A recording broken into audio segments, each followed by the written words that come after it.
राष्ट्रवादी उद्धव ठाकरे यांच्या एकत्रित या बाबतीत एक अपडेट येत आहे की या दोन्ही भावांची विदेशामध्ये भेट झालेली आणि विदेशामध्ये सोबत येण्याबाबत चर्चा झाली.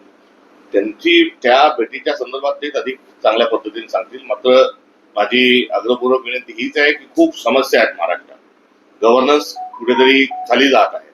शेतकऱ्यांच्या प्रश्न मोठ्या स्वरूपामध्ये रुद्ररूप धारण करत आहे. खरीप हंगाम आलेला आहे. शेतकऱ्यांना पेरण्याकरता कुठल्याही प्रकारचा पतपुरवठा हा झाला नाही.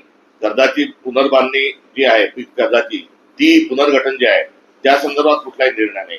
खत बियाणं त्याचा तुटवडा निर्माण झालेला आहे. शेतकऱ्यांना एकरी 20,000 रुपये आणि हेक्टरी 50,000 रुपये दिले गेले पाहिजे, ही आजची आणीबाणी आहे, ज्वलंत प्रश्न आहे.